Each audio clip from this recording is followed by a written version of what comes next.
Bonsoir à tous, je suis ravi de vous présenter une fabuleuse interview réalisée ce week-end en marge du colloque que nous avons organisé à Lyon et intitulé « Conscience, la nouvelle frontière ». Fabrice Bonvin m'a fait l'honneur d'une interview exceptionnelle sur les ovnis et la vision à distance. Il revient notamment sur le projet Stargate et l'intérêt de la CIA pour la vision à distance. Il nous explique comment les intuitifs parviennent à remonter le temps pour découvrir ce qui a pu se passer, notamment à Roswell, Phoenix ou encore Rendlesham. Et les résultats sont saisissants. Enfin, Fabrice explique les conditions de pratique de la vision à distance et je l'interroge même, à un moment donné, sur une éventuelle application de cette méthode dans le cadre d'affaires criminelles et d'enlèvement. Je vous laisse donc sans plus tarder découvrir cet entretien qui pose la question de savoir si la vision à distance peut constituer une réponse à l'énigme des ovnis. Bonjour Fabrice, je te remercie tout d'abord de m'accorder cette interview sur les ovnis et la vision à distance. La première question que j'aurais pour toi, c'est de savoir quel schéma de pensée ou processus t'ont mené de l'étude des ovnis à justement la vision à distance. Ces deux sujets qui ont attiré mon attention, je dirais, de manière parallèle. Les ovnis, effectivement, m'accompagnent depuis plus de 25 ans, voire plus. La vision à distance, je me suis intéressé au sujet quand les archives de la CIA ont été déclassifiées, c'était en 95 déjà, donc si je compte ça fait une vingtaine d'années. Et ce que j'ai pu découvrir en compulsant toutes ces archives, c'est que les intuitifs qui ont fait partie du projet Stargate, donc qui est le projet officiel d'enquête secret à l'époque sur la vision à distance, eh bien la plupart de ces intuitifs, une grande majorité, se sont intéressés aux ovnis. Ce qui m'a permis de faire le lien entre les deux sujets. Et dès le début, ça devait être peut-être le milieu des années 70, certains intuitifs ont utilisé les protocoles de la vision à distance pour enquêter sur l'ufologie, pour par exemple aller voir ce qui se passait sous certaines bases réputées comme abritant des entités extraterrestres. Donc dès le départ, je dirais dans l'ADN de la vision à distance, on retrouve la problématique OVNI, jusqu'à tel point où certains directeurs de programme, on peut prendre le cas de Ed May par exemple, étaient lui fasciné, obsédé par les ovnis. Donc au milieu des différentes cibles opérationnelles qu'il donnait aux intuitifs, qui consistaient à espionner des silos de missiles, des sous-marins, des opérations de narcotrafic, on peut tout imaginer, les applications sont énormes en vision à distance, les applications, oui.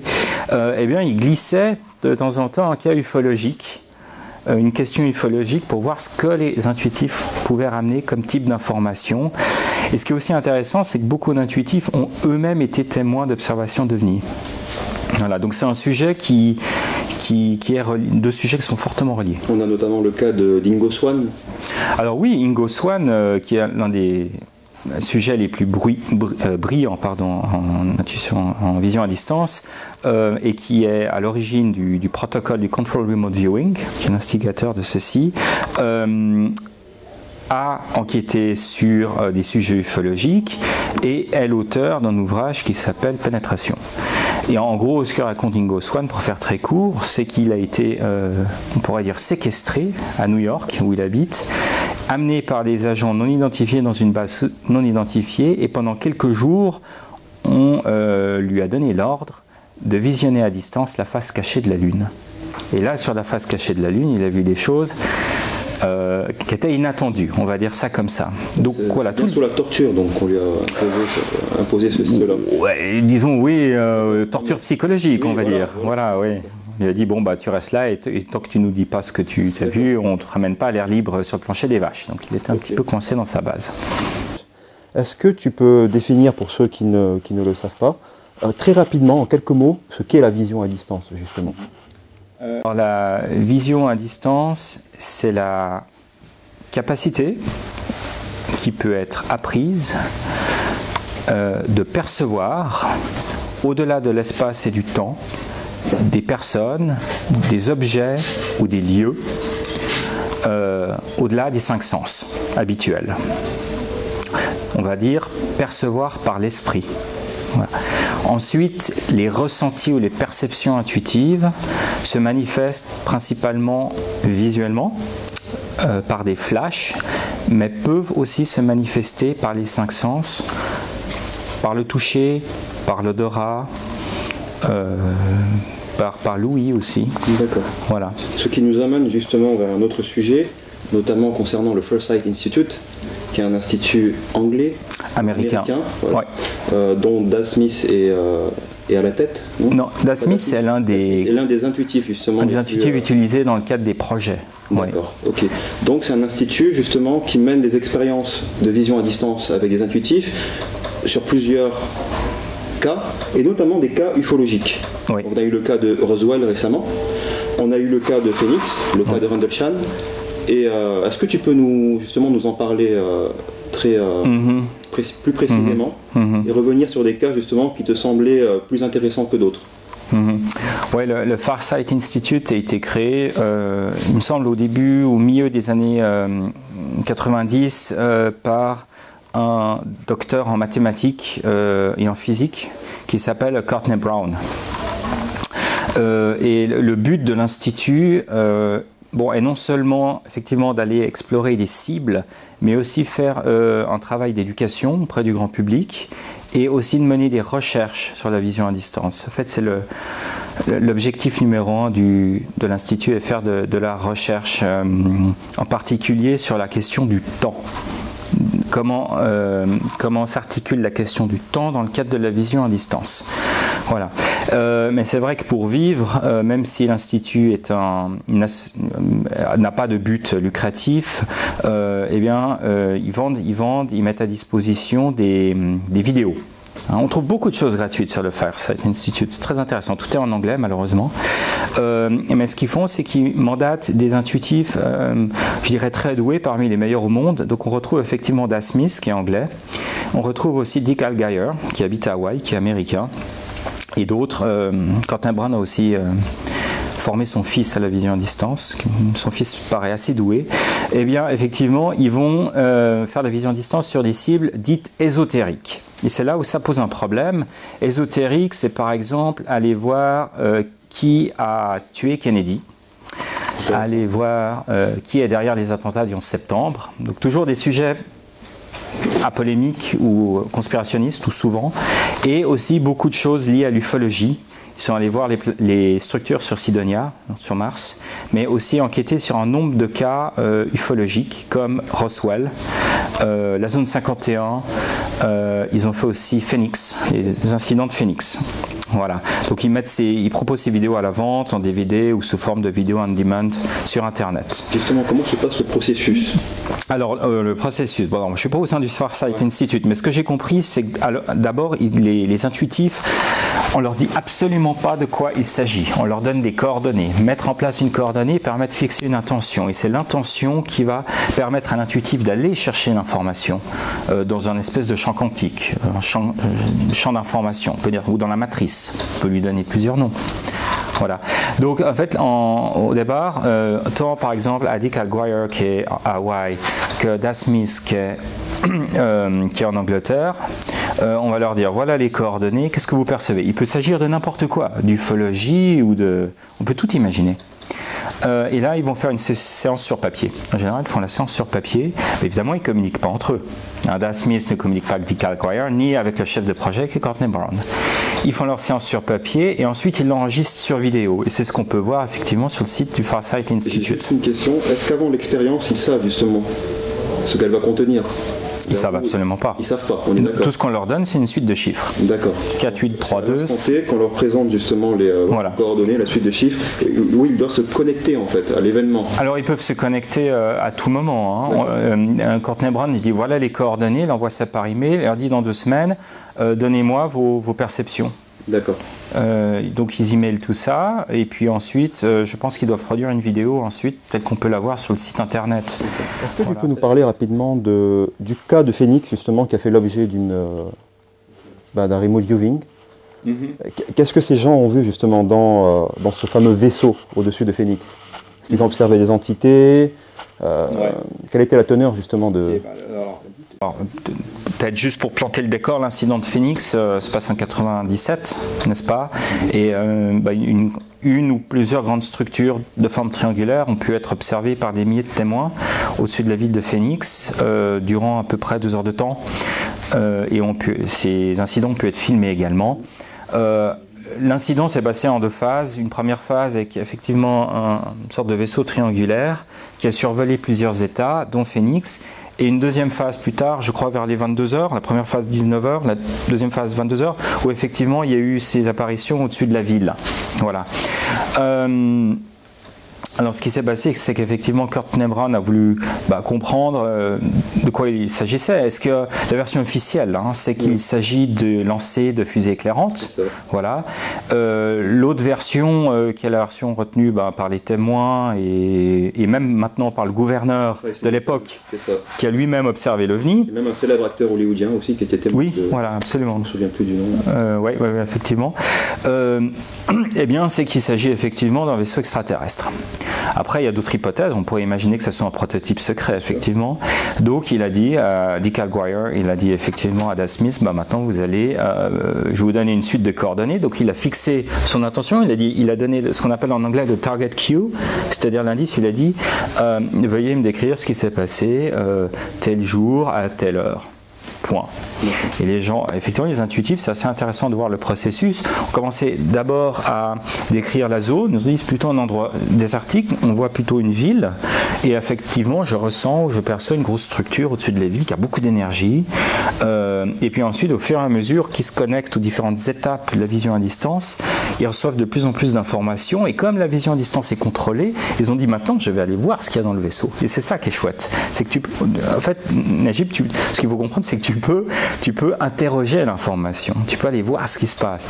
Et ils sont allés à l'intérieur du vaisseau et c'est là qu'ils ont pu voir qu'il y avait des entités extraterrestres.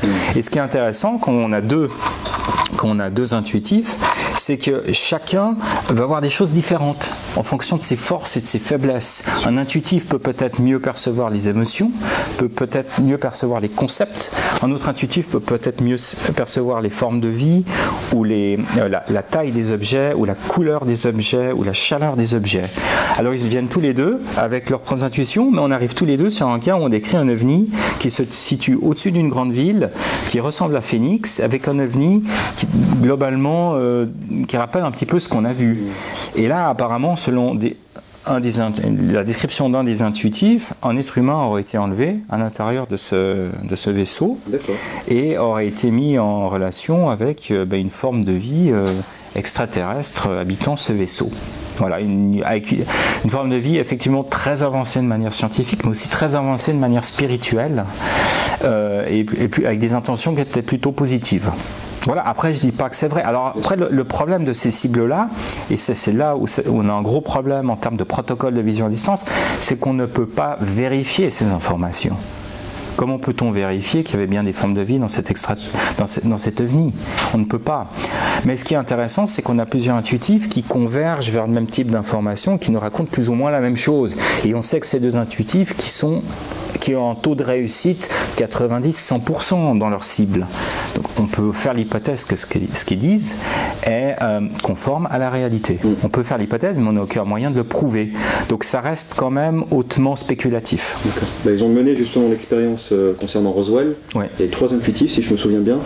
Et ils ont ressenti les émotions de l'entité au moment du crash. Oui, c'est incroyable. Voilà, et c'était vraiment convergent au niveau des trois intuitifs. Oui, effectivement. On pourrait adapter ce type de processus à d'autres cas ufologiques.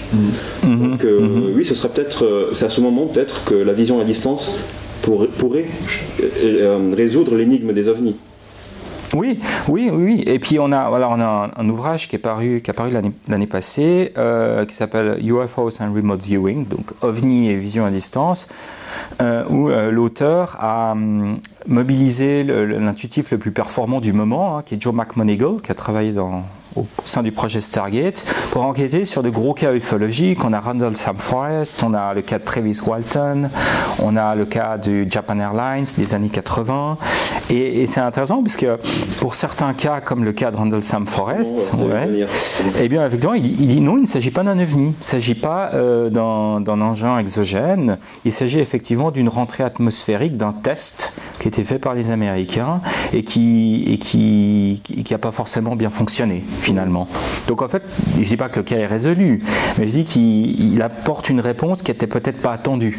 On s'attendait peut-être à un vaisseau extraterrestre et non, il nous dit non, finalement c'est un événement assez banal. Et ça a été confirmé justement par une dernière actualité. Voilà, donc il y a un ufologue anglais le mois passé qui a donné une nouvelle piste pour expliquer l'incident de Rendlesham Forest en disant qu'effectivement c'était une sonde qui aurait lancée, je crois, par la NASA ou depuis Cap Canaveral, ou enfin depuis la Floride, qui se serait abîmée effectivement dans cette zone-là. Et puis ça confirme à 100%, même les croquis qu'a fait Job McMoneagle, enfin sa vision à distance est confirmée, je dirais, a posteriori, sur un cas antérieur. C'est intéressant. Aujourd'hui, s'il y a des personnes, il y a forcément des gens qui sont intéressés par la vision à distance, donc qui ont envie justement de la pratiquer. Ouais. Quel conseil tu leur donnerais? Est-ce qu'on est intuitif ou est-ce qu'on le devient? Si oui, par quel processus on le devient? Parce que moi, personnellement, voilà, je pense que ça fascine tout le monde de savoir comment développer ce type de faculté qui pourrait résoudre quand même pas mal d'énigmes et aussi qui constitue une certaine élévation spirituelle, si je puis dire. Ouais, l'intuition, on est tous doués d'intuition, comme on est tous doués d'intelligence, mais à des degrés différents. Certaines personnes naissent plus intuitives que d'autres, certaines personnes naissent plus intelligentes que d'autres. Voilà, on est inégaux, c'est comme ça. Après, la question, c'est de se connecter à cette intuition. Pour moi, le flux intuitif est toujours là, mais il faut se connecter. Et il faut réunir les conditions pour le faire. Alors, il y a plusieurs conditions à réunir. Des conditions, je ne vais pas toutes les énumérer parce qu'il y en a un certain nombre, mais je dirais la plus importante, c'est de faire taire le mental. Puisque le mental, c'est comme un singe fou, vous le contrôlez. On a tous des idées qui nous viennent, qui nous passent par la tête, on ressasse les mêmes idées, les mêmes scénarios, les mêmes peurs, les mêmes choses, on ressasse le passé, on se fait du souci pour le futur, etc. Il faut déjà le calmer, on peut pas le forcer à se taire le mental, c'est impossible. Même en dormant, il est actif, même en méditant, il est actif. Mais il faut essayer de le faire taire le plus qu'on peut, le contrôler le plus qu'on peut. Donc pour ça, on médite. Il y a plusieurs moyens de le faire. Il y a la méditation transcendantale, il y a la méditation de la pleine conscience. La méditation que je pense qui est la plus accessible et qui est la plus pratique à faire, c'est la méditation de la pleine conscience. Elle peut être faite tous les jours, 5-10 minutes. Voilà, bon, elle apporte beaucoup de bénéfices, la méditation, mais elle apporte aussi un très bon bénéfice pour la vision à distance, car elle permet, avant une séance, toi qui fais de la course, tu ne vas pas faire un marathon avant de t'échauffer. C'est la même chose pour la vision à distance, on calme l'esprit pour que le mental ne vienne pas trop, il va le faire, mais pas trop interférer durant la séance. Ensuite, comment le faire? Certaines personnes sont très douées à l'origine, et c'est le cas des acteurs du projet Stargate. Ils ne suivaient pas de protocole, ils se couchaient, ils se mettaient en état de relaxation, les ondes cérébrales au niveau θ. On peut le provoquer avec des sons binauraux, on peut le provoquer naturellement. Et là, ils décrivaient ce qu'ils voyaient. Fabuleux, ils sont doués, très bien. Mais on n'est pas tous doués. Donc, c'est pour ça que le Stanford Research Institute a créé un protocole qui s'appelle la vision à distance contrôlée, Control Remote Viewing, en 6 étapes, qui permet de se connecter à son flux intuitif. Je vais peut-être, si on a encore un peu de temps, juste expliquer comment ça fonctionne. Il faut se dire que voilà, c'est d'une certaine manière notre subconscient qui va se connecter à ce flux d'informations. C'est très compliqué de se connecter au début, en fait. Donc c'est pour ça que la première phase est la phase la plus capitale, la plus essentielle. Le but, c'est de faire passer l'information du champ quantique, on va dire ça, informationnel, au subconscient, au conscient. Mais comme l'inconscient et le conscient dialoguent très mal entre eux, on passe par le corps. Donc ce qui va se passer, c'est qu'une personne va me donner une intention sous la forme d'un code. Ce code, je vais le noter sur un papier et je vais faire un gribouillis avec ma main. Okay, ce qui s'appelle un idéogramme. On va faire ce gribouillis avec la main. Et en fait, dans cet idéogramme, dans ce petit gribouillis, il y a toute l'information qu'on a besoin pour la séance. Il y a tout, c'est comme un fichier zip. Et après, il faut le décoder, le gribouillis. Et c'est ça, on va passer au travers des 6 étapes où on va effectivement d'abord s'intéresser, je dirais, aux perceptions les plus primaires de ce gribouillis qui s'appelle le idéogramme. On va les noter sur papier. On va, en même temps qu'on reçoit cette intuition, tout ce qui vient du mental, le noter sur un papier pour le parquer. Et le fait de l'objectiver sur le papier va permettre de l'évacuer. Parce que si on ne l'évacue pas, il va te polluer ta séance et tu vas être pris dans une boucle infernale. Et tu vas partir complètement hors champ. Donc voilà, et au fur et à mesure, sur la base de cet idéogramme, ensuite, tu vas continuer à te connecter. Et plus tu te connectes, et plus l'information intuitive, plus le signal d'information va s'agrandir. Jusqu'au moment où tu es submergé d'informations. Donc tu vas tout noter, tout doit être noté. Les idées du mental doivent être parquées. Et à la fin, effectivement, tu arrives à un stade où tu vas établir un croquis, comme tu as pu le voir dans le Farsight Institute. Tu vas créer une synthèse et on va toujours te donner un feedback. On va dire, voilà, si tu me demandes, tu me dis ça c'est la cible, cette bouteille-là. À la fin, tu vas me dire, voilà, ça c'était la cible. Et on va regarder ce que toi tu as produit.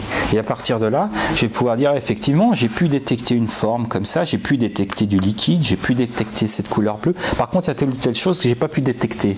Et je vais pouvoir voir effectivement où sont mes forces et mes faiblesses. Je peux faire des statistiques sur ma capacité à décrire une chose qui est loin de ma vue et dans l'espace ou dans le temps. Je peux aller dans le futur, dans le passé aussi. Hein. Et effectivement, après travailler pour m'améliorer sur ces aspects-là. Voilà, donc la vision à distance, c'est principalement une activité qui se fait à deux. Mais tu peux la faire seule aussi, ce qui est plus compliqué. Et c'est quelque chose qui s'apprend et c'est comme un muscle. Tu vas te muscler, ben voilà, tu vas muscler ton intuition et tu vas devenir toujours plus intuitif. C'est pour ça que la vision à distance, je vais bientôt finir, est un outil de développement. Un outil de développement de l'intuition, puisque c'est un moyen fantastique de développer son intuition. Et ensuite, l'intuition, tu vas pouvoir l'utiliser dans la vie de tous les jours, parce qu'on en a tous besoin. On doit prendre une décision, et des fois on n'a pas le temps, et des fois on a trop d'informations, et des fois on n'en a pas du tout. Alors en général, ce que font les grands chefs d'entreprise, c'est qu'ils ont une intuition, ils savent que c'est juste, parce que l'intuition, elle te parle au corps. Alors elle te parle différemment, chaque personne c'est un petit peu différemment, elle te parle ici somatiquement, et ensuite tu vas la valider avec des faits, mais tu dois partir des fois dans une direction. Et c'est l'intuition qui va dire va à gauche plutôt que va à droite, et là après tu vas utiliser des informations, des faits, des données si tu en as, pour confirmer ton ressenti intuitif. Mais tous les grands scientifiques, tous les grands artistes te diront, en tout cas les grands artistes ils vont te le dire, les scientifiques, les chefs d'entreprise, l'intuition ça reste quand même un petit peu tabou comme sujet. On est dans un monde méthodique. Ouais, il faut du rationnel, il faut du data, il faut prouver. On ne peut pas être chef d'entreprise, arriver devant ses 10 000 employés et dire bon j'ai eu l'intuition que... Les gens vont se dire attends c'est pas sérieux, parce que l'intuition ça fait pas sérieux. Mais en fait l'intuition c'est très sérieux. Et on est encore dans un monde où l'intuition est expliquée par les neurosciences. Les neurosciences vont te dire en fait l'intuition n'a rien d'irrationnel, c'est complètement rationnel.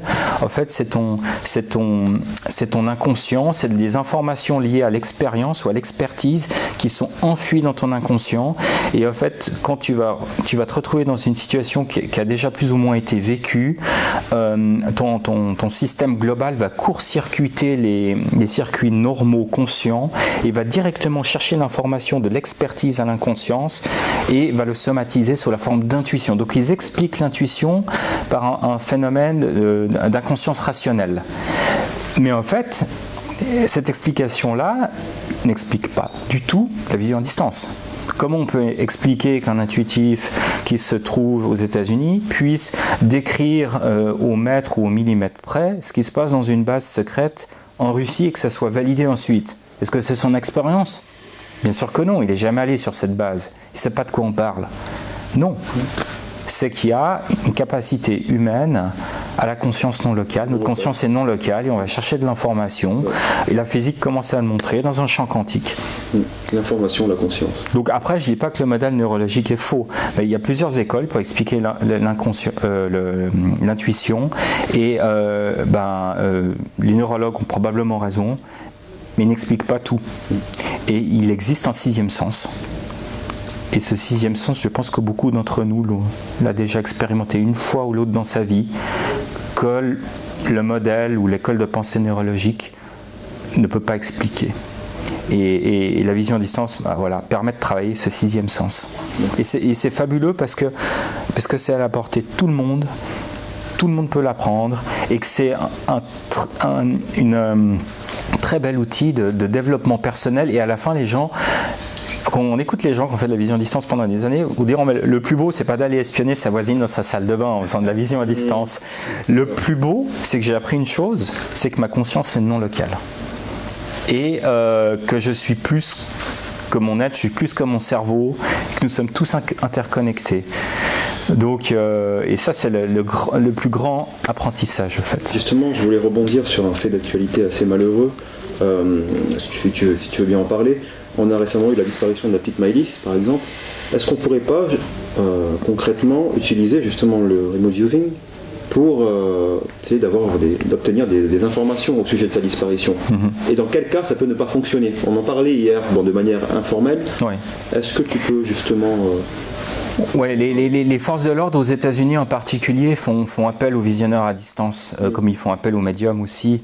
Mais le problème de la vision à distance, c'est que ce n'est pas le meilleur outil pour résoudre ce type de cas, car la vision à distance est très forte pour décrire les choses. D'accord. Donc, imaginons qu'une personne est séquestrée dans un garage, dans un village.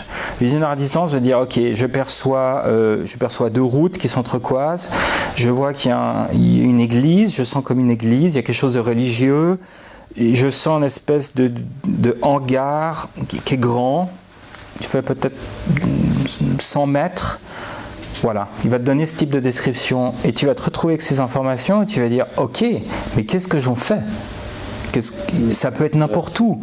La vision à distance est bonne pour décrire les choses, mais elle n'est pas bonne forcément pour localiser, pour trouver ou pour mettre un nom ou des chiffres sur des choses pour ça. Utiliser la vision à distance pour trouver les numéros du loto, ça va être très compliqué. Et c'est pour ça les visionnaires à distance ont mis en place des protocoles additionnels pour arriver à décrire des chiffres, des numéros. Et ça s'appelle Associated Remote Viewing, ou la vision à distance associative. Voilà. Donc non. Je dirais, dans ce cas-là, il faudrait utiliser... alors on va aller partir sur d'autres voies. Il faut partir sur le pendule.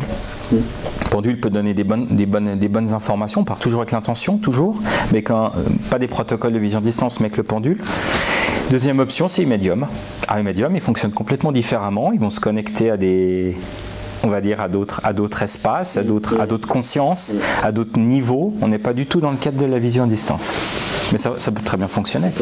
Donc pour revenir, dernière question, très rapidement aux ovnis, on pourrait utiliser la vision à distance pour remonter donc à des cas bien précis. Un témoin, demain, me dépose un témoignage sur OVNI Direct, sur une rencontre rapprochée du troisième type.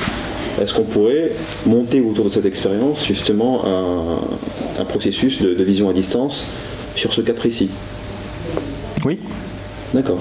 Oui, c'est tout à fait faisable. Ça concerne des faits, ça concerne ce qui s'est passé. On s'en fiche de savoir où ça s'est passé. Oui, on peut décrire ce qui s'est passé, il n'y a pas de problème. Okay. Après, l'histoire, ça sera de croiser les informations, soit entre plusieurs intuitifs, soit entre l'intuitif ou des éléments d'enquête qui ne relèvent pas de la vision à distance. D'accord. Puisque, par définition, ce que va te dire l'intuitif, tu n'auras aucun moyen de le vérifier. Donc tu fais un travail d'enquête, comme les policiers, quand il y a un accident de voiture, qu'est-ce que font les policiers? Ils prennent plusieurs témoignages. Tu vois, et au bout d'un moment, tu recroises des informations, tu croises des informations et ce qui se recoupe, tu le prends comme information qui est peut-être plus valable que ce qui ne se recoupe pas. Mais c'est tout à fait valable, absolument. Je te remercie en tout cas pour cette superbe interview. Merci, et je te dis à bientôt sur un autre sujet. Merci beaucoup. Merci.